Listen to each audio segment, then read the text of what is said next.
Hello, ladies and gentlemen, to our listeners. Thank you so much for being here to our in our Dream to Rise podcast. And we have a special guest who is an estrangement or reconciliation coach, an inspirational speaker, an activist, a philosopher, a writer, a producer. Wow. Big time. I have a guest here who is big time. Host in the blood and co-host of the Estranged Heart. His hope is that those who hear his message will be inspired and find their own voices and connect with versions of themselves which have been silenced through trauma. He has a specific passion for connecting people to their platonic relationships through helping them to establish and maintain healthy relationships with self. Without further ado, I would just like to welcome AC Bergen-Fischer. Welcome, AC. Shall I Thank call you you for, AC? yes, please. Thank you so much for having me. It's always exciting to meet new people, and it's such a rewarding experience to be able to connect with new audiences as well. Exactly. And it's me, I love engaging with other people, connecting, and that's one of my core values, human connection, because I learn so many things from other people. And Right. it's an honor to have you here, AC. Well, thank you. Uh-huh. So let's start, AC. I'm sure the listeners are very excited about your story. Can you tell us something about yourself that brought you to where you are right now? I think that my journey into life in the public eye, if you want to look at it that way, Mhm, it really did begin in early childhood. mhm. When I was quite young, I think that I lived in a family unit that was quite normal, typical, loving. You know, mom and dad, they took care of the kids. We lived in a nice house in a good neighborhood. My dad owned a successful business. You know, everything was going according to that dream that so many people have for family. But everything began to change when my father got into some business dealings with somebody who was not honest, not reputable. Oh, He ended up, as a result, losing the family home, uh-huh. lost all of his money, lost connections with his parents because uh, part of the plan to attempt to save the family home was to put the house into his father's name, Oh, and his father ended up effectively stealing oh the my. family home from us, which caused, as you can imagine, a large rift within the family. The end result of which was my father didn't speak with his family for many years. We ended up moving to a completely different city. When we arrived in this new city, my parents discovered a different church from the type that they had previously attended.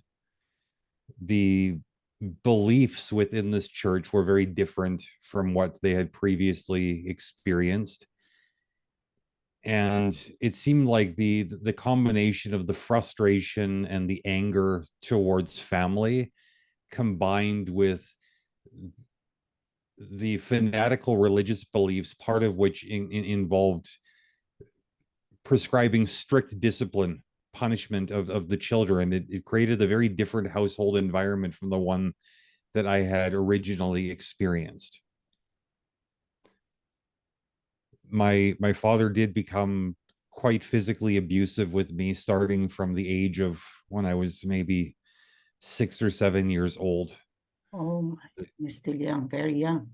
Yeah, and you know, I don't like to focus on the ongoing story of abuse, because anybody who's experienced abuse, I, that I've spoken to, anyways, it doesn't seem like it's the ongoing cycle that deeply affects us. It's the surprise of when the whole abuse thing starts, Mm. or maybe the traumatic realization when it all ends, like, hey, what I went through wasn't normal. For me, I had a combination of both.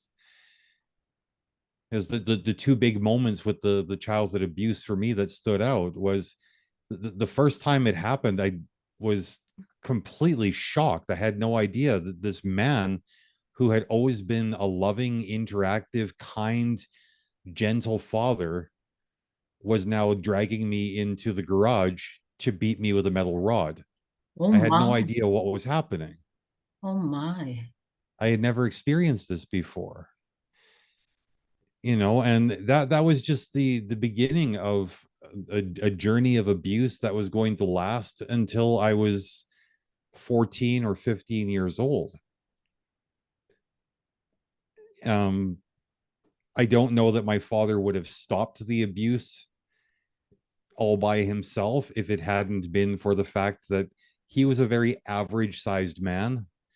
Now, I don't know if it was by nature of my breeding or by virtue of the better nutrition that people of my age group enjoyed, but I ended up growing to be 193 centimeters, Oh. 6 feet 4 inches for the American listeners by the time I had reached that age. And I was considerably larger than my father. And the last time he tried to actually hit me with a broomstick, I was able to take it from him. I broke it and told him that he was never going to lay a finger on me again, and he never did.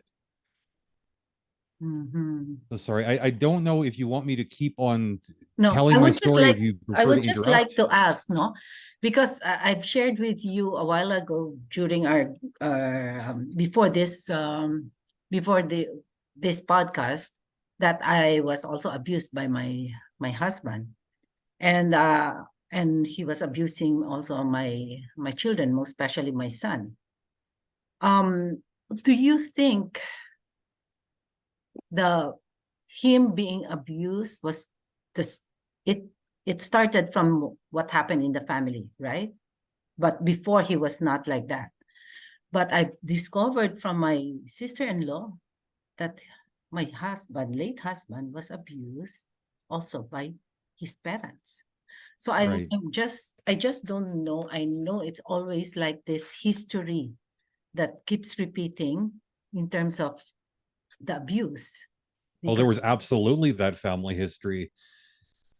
What I learned later in life, because my dad did eventually make peace with me. He did apologize for all of those years of abuse when I was in my mid 20s. But that's nice. I did over the years learn that my father was savagely abused when he was a child, much worse than anything that he did to me. From his perspective, he didn't think he was being abusive. He thought that because he was so much less harsh than his father had been, that he had fixed the problem, that he had broken the abuse cycle. Because Oh, whereas, he just beat me with a rod, his father would beat him with barbed wire, oh my, would hit him with a whip, would throw pieces of furniture at him, would abandon him in the jungle, because my father grew up in South America, so it was a different physical environment. He got hit with shovels, and oh my. you know compared to all of those things, in his mind, from his perspective, he probably felt that I was being unnecessarily dramatic when I said, "You're being abusive." Oh my. So was he disciplining you during that time, or was there's just a sudden change in terms of how he treated you before? Because It was a sudden change in the way he disciplined. I'll also say, it's part of disciplining. yeah, because I mean, prior to like the real abuse starting, I mean, by current standards, any form of physical contact between a parent and a child is abusive. I Exactly. don't hit my kids, I know better, but at that time, because I was born in the early 70s, at that time there was a difference between spanking and abusing, right? Yeah. And prior to this time where the abuse started, I mean, I would get spanked, with a slap on the bum, But yes. but nothing where my father was picking up a weapon. And but as much as he was abusive, um it wasn't mindless abuse, like where he would just come home angry from work and start hitting the kids. we had to do something wrong. Not that that makes it any better, but there was a reason in his mind Okay. why he was doing what he did. And I think that him feeling justified, him having that reason, was a huge part of the trauma for me that I continue to struggle with to this day, honestly, is because I had always been told, what one day when you grow up, when you have kids, you will understand that I'm doing this out of love. That's what we always hear. Yes. But guess what? I've got two kids. One of them is 21 years old, the other one is 16. When I told them about my childhood, when I told them how my father treated me, their reaction was they laughed. They laughed. Not because they were being cruel, they laughed because the idea that a father could hit a child was so insane to them. They thought that I must be joking. Oh, You oh, know, so having raised two children without using violence and seeing that they become beautiful, healthy, productive, well adjusted people who understand that a father's hand is a tool of love, it's not a tool of discipline, of punishment. I understand even less now what was motivating my father to be that way. They say you grow up, you have kids, you'll understand. I mhm, promise that is not true. mhm. Exactly. Exactly. And especially in our country, in the Philippines, there were no laws protecting the abused victims. That's why when we moved here, it was a culture shock for me, even to Mm, him. Imagine me seeing him being handcuffed. It's so hard. And I was crying. And even my daughter reporting him to the officer, I saw her after the call. I saw her crying outside the house, really sobbing. And yeah. it's hard for a child to do this to a father. And but then here in this country, it's a criminal offense. And compared to our country, it's not. So he thought that it was just a normal way. It's normal, and that's why it was so hard for him to accept it. And he got so stressed. And that was the reason why he passed away. I think it's good that you mentioned the difference in the cultural background, Mm-hmm. because I mean, you obviously, you said you're from the Philippines, your past husband also, you come from a different culture. For me, my parents are both from different countries as well.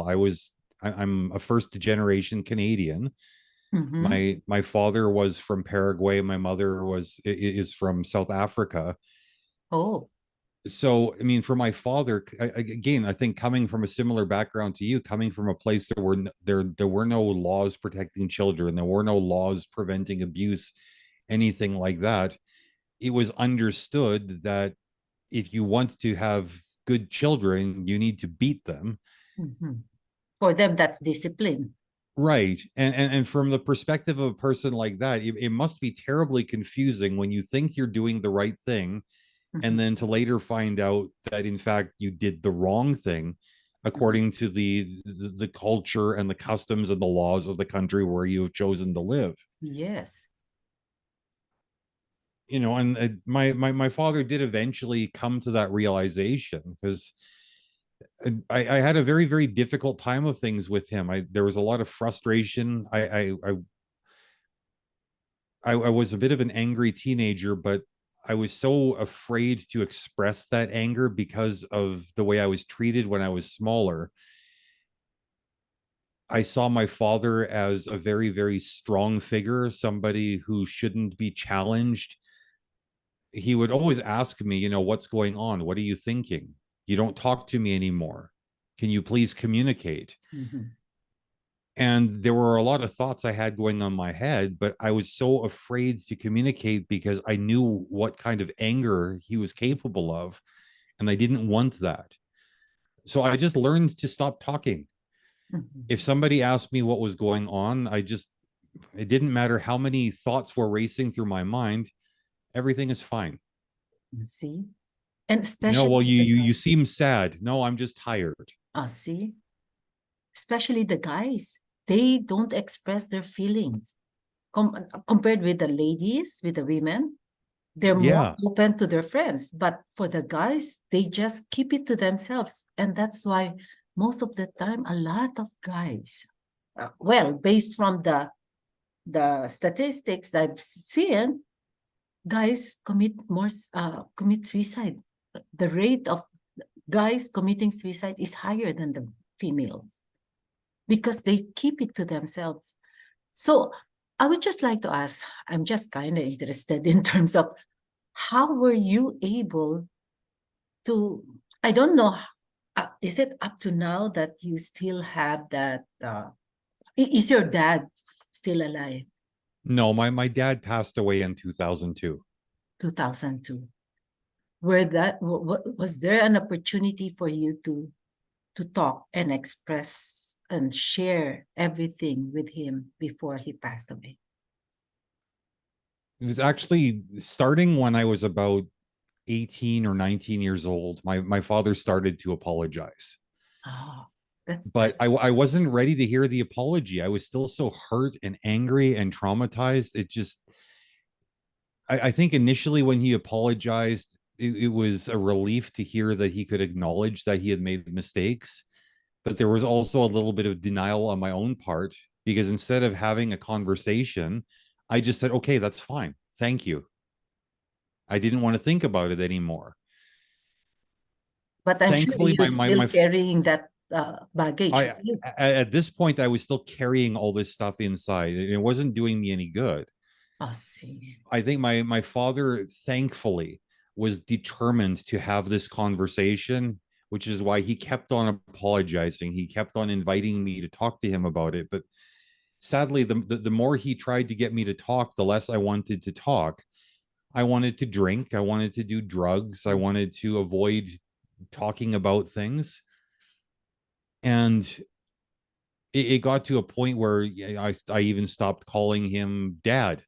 I started calling him by his first name because I wanted to show that disrespect in a cautious way. Mhm. And this went on for many years until I think I was maybe 24, 25 years old. And finally my father, he invited me to come and meet with him. And I decided, okay, that's fine, I'll do that. And he said, son, we need to have a talk. He said, I know that I made mistakes as a father.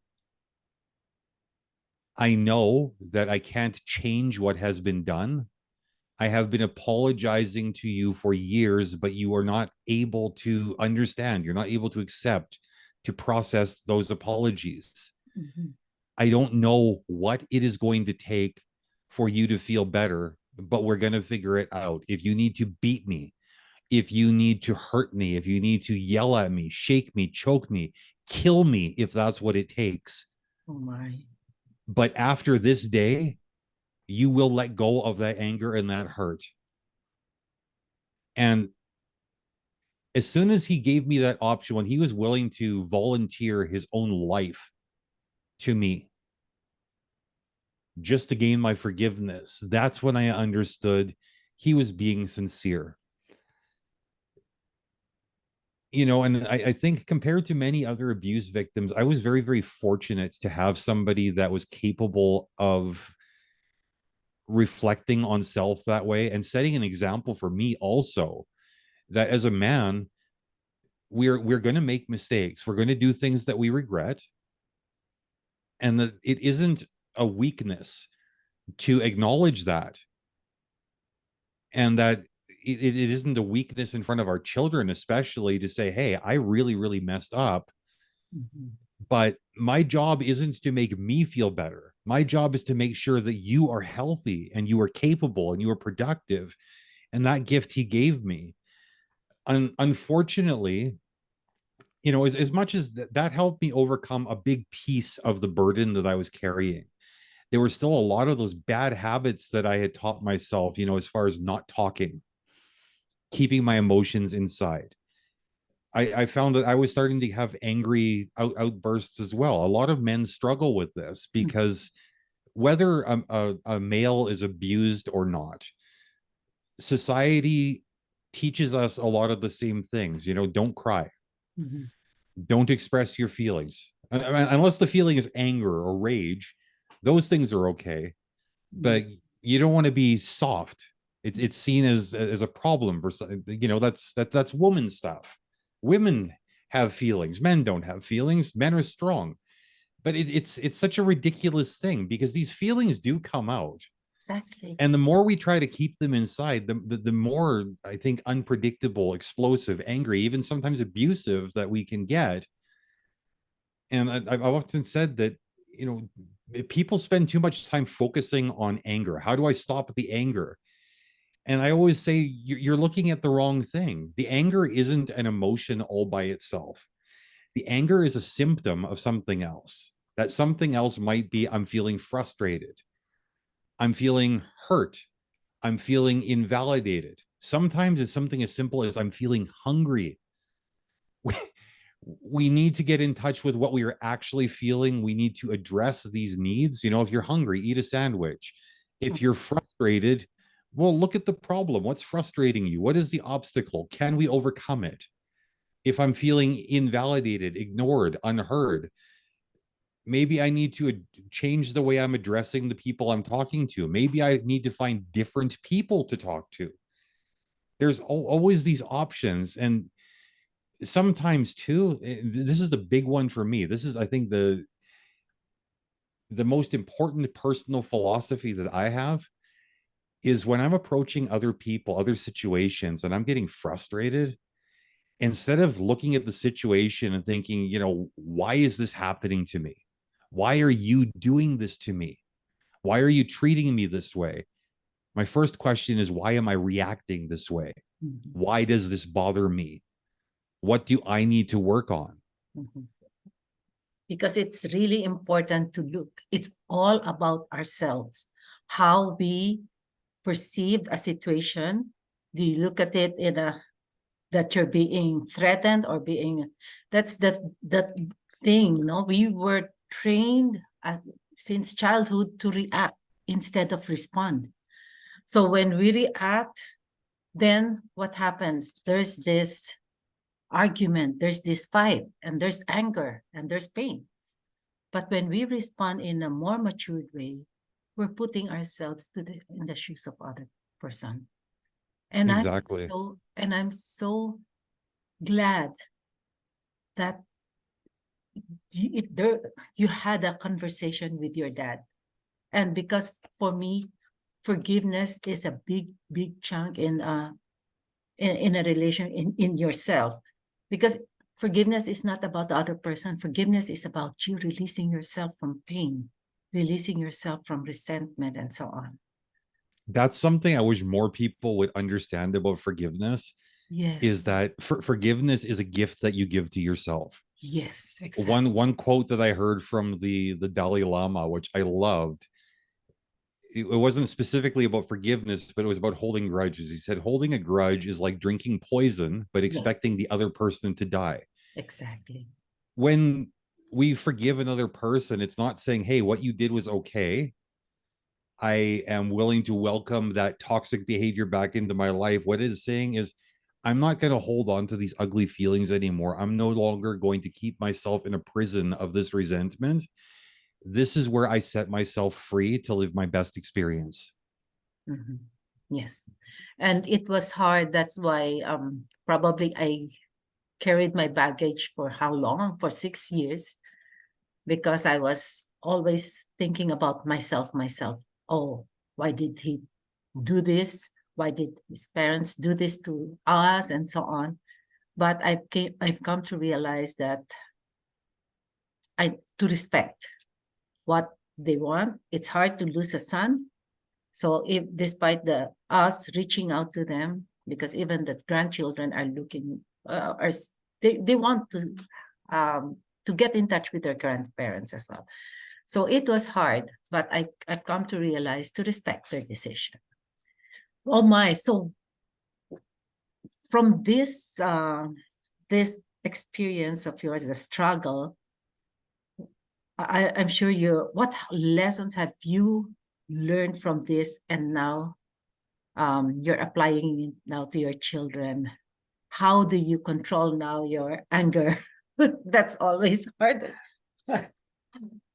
This is a question that I get a lot from other parents. How do you control the anger when you're raising kids? And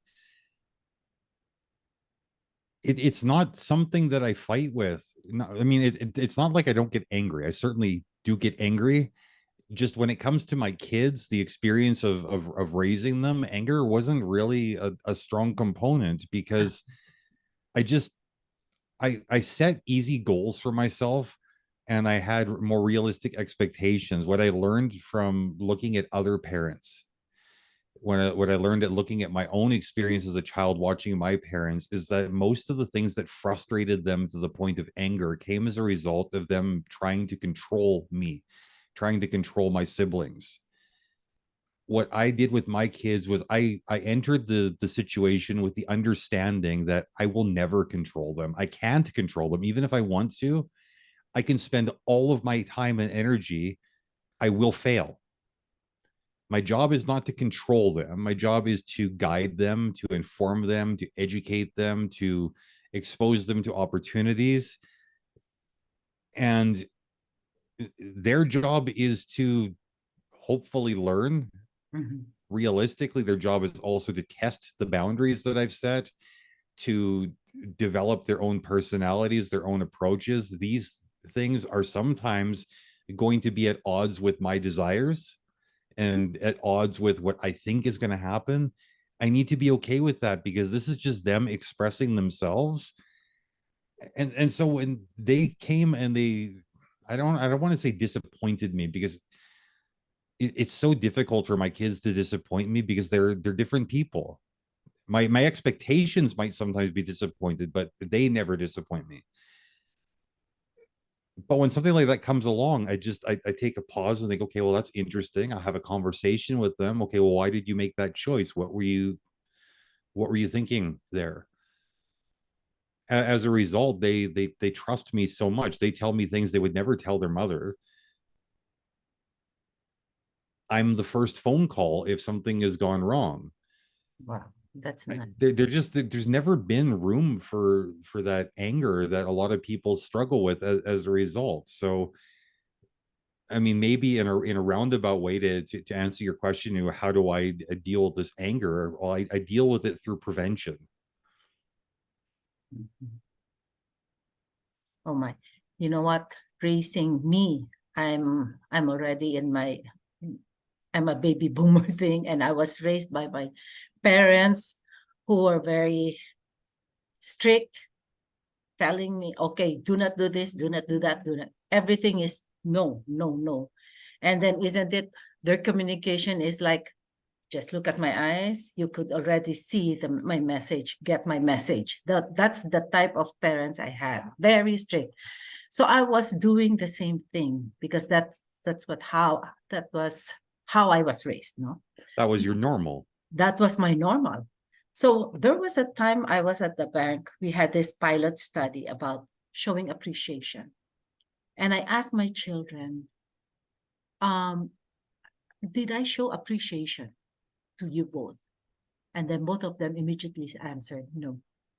Hmm. And then you know what? It was a shock for me, because what everything that I was doing was for both of them. The sacrifice and everything was for both of them. But when I made this self-reflection, I did some self-reflection. I told them I was raised differently, and my parents sent us to a private school wherein they don't have the money, but they valued school education. So the expectation is when you get a grade, a high grade, they won't show appreciation.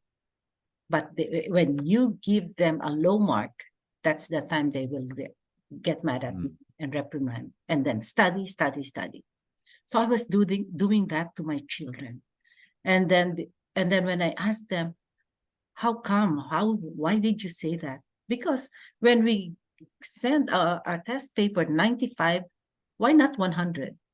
So when they submit to give me a 100 score, why not 103? So I'm asked, probably the standard was so high because my parents' standard for me as an eldest was so high. So that was the time when I told them, I'm sorry, I'm terribly sorry for how I'm handling you in terms of not showing appreciation.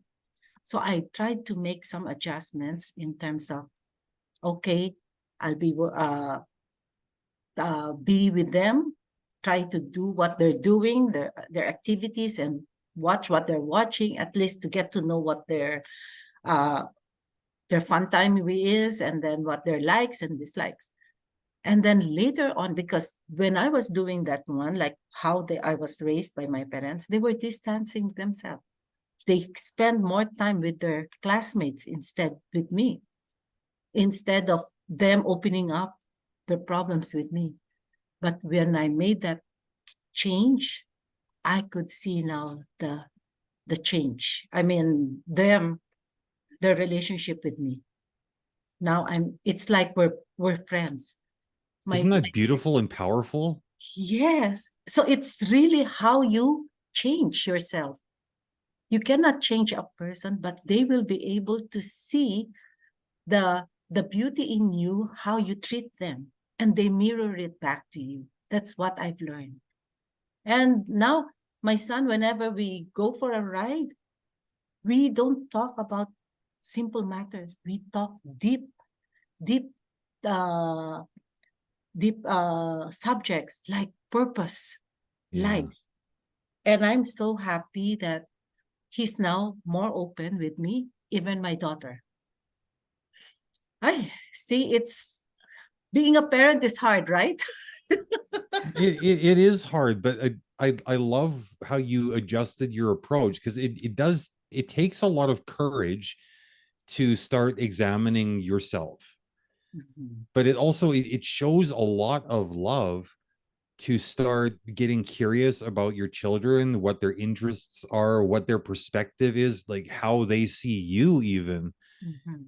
This is the part of my work that a lot of people struggle to understand. How does my relationship with myself affect my relationship with others? And like, just based on your story, there's a perfect example right there. You had just one simple question, you were open to one simple detail. you know how did I perform in this specific way as a parent? Mhm. You didn't say, let's reinvent the entire experience. That wasn't your intention. You had one question, and exploring the answer to that one question, look at how it changed everything. And this is how it is in life. We don't have to start with reinventing ourselves. We start with one simple thing, like, do I show you enough appreciation? And if the answer is yes, well then, hey, you can move on to something else. If the answer is no, well, what do I need to do? Like, too often people get hung up in this idea of defending themselves, right? Like, if you had asked your kids, have I did you feel appreciated? And if they said, well, actually, mom, no, there was an opportunity to make a choice. Okay, do I explore what they are seeing, or do I decide now is the time to defend myself? Mhm. Exactly. Unfortunately, too many parents, they just say, you know what, well, I did my best, I didn't know any better, my parents were terrible too.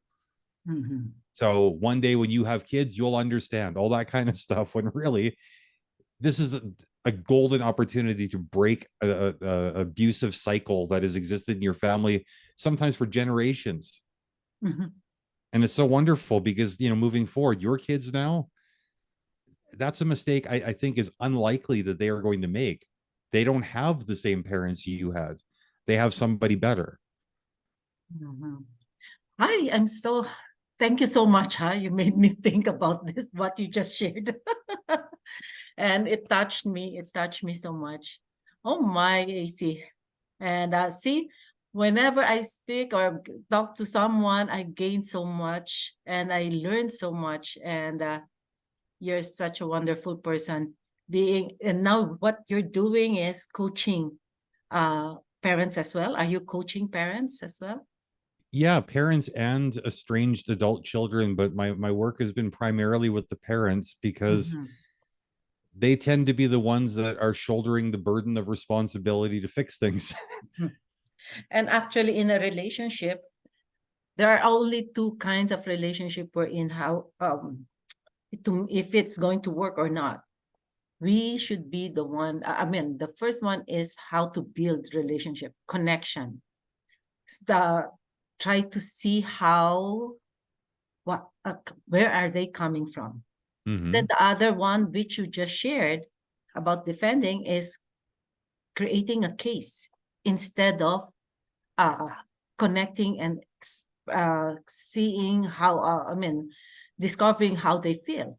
Because creating a case is just like, okay, getting all the information and everything just to justify you. It's like in a court hearing, okay, this is what he did, and so on and so forth. And usually that's where we are because No, of and the it's deep. sad because when we start getting in that habit of trying to win a conversation, the Uh-huh. result more often than not is we lose a relationship. Exactly. Exactly. That's why the divorce rate is so high.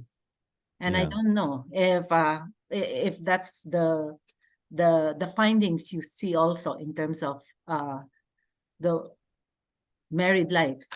A lot of relationships being, I mean, not Well, I mean, going I've been well. divorced myself. I know what went wrong looking back now. Uh-huh.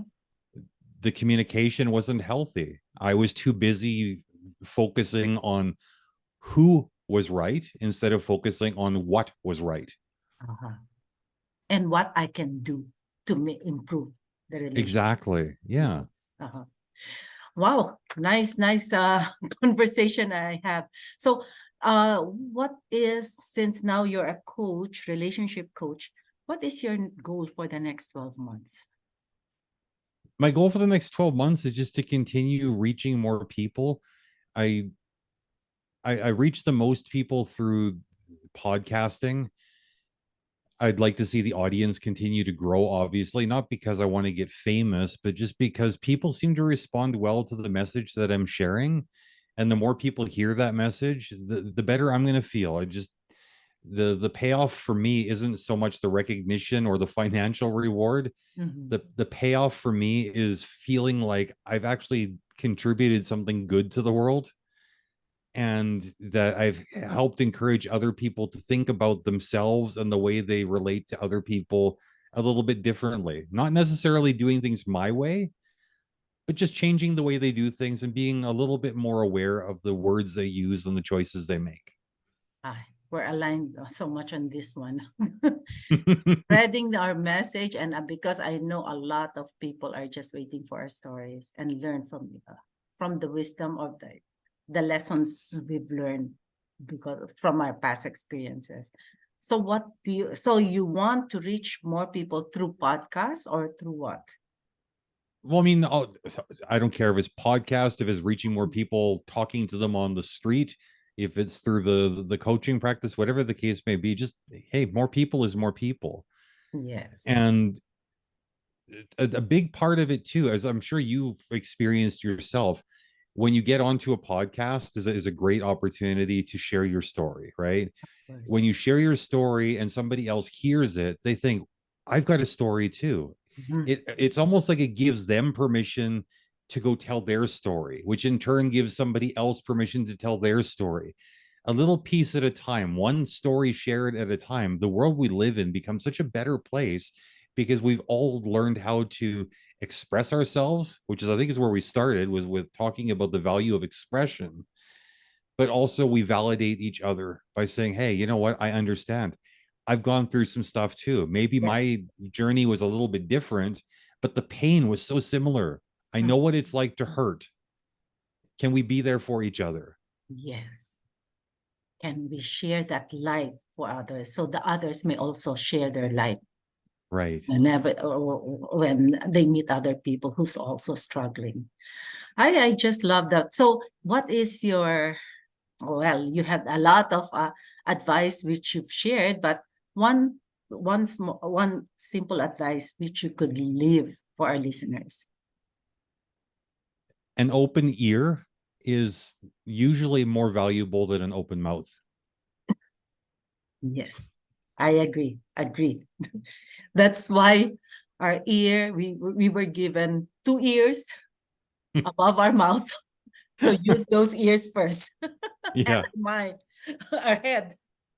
So use your head, try to evaluate things and listen, because you need to know where they're coming from and before you share something, at least to process everything. I like that. I like that. So how will they be able to connect with you, AC, if in case they need your. The easiest way to find whatever I'm working on is through my webpage, which is at acfisher.com. That's acfischer.com. And there's a little bit about my biography. There's links to the different podcasts that I've been involved with. And there's also contact information if anybody wants to get a hold of me as far as setting up a coaching session, podcast guest opportunities, or maybe they just want to have a little chat. I'm receptive to just about anything if I've got the time. AC, may I invite you to be my guest in my inner circle? Absolutely. I'd be happy to Really? be there. Yeah, Really? Because for what's this? That would be January, because our theme for that one is on relationship. And I would like you to talk about how the parenting, how you deal with your children. That sure. would be great. And same, Yeah, just probably you yes, could yeah, send the include. information. I'm happy for sure. Yes, I will get in touch with you and schedule it. And you're such a wonderful hu- husband, and for sure a parent to your children. And we need more like you, AC. It's just a matter of us spreading positivity, spreading our light so others may benefit, and that's what our mission is. I think that's our role now. Yeah, I think we're very, very much on the same page there. Yes, yes. So AC, thank you so much for this wonderful interview. I've learned so much from you, and I'll keep in touch with you, okay? For our inner Sounds, circle. yeah, that sounds awesome. Thank you so much for having me, and thank you to everybody who's listening. Yes, thank you to our listeners, and till next episode. See you all. Have a blessed day.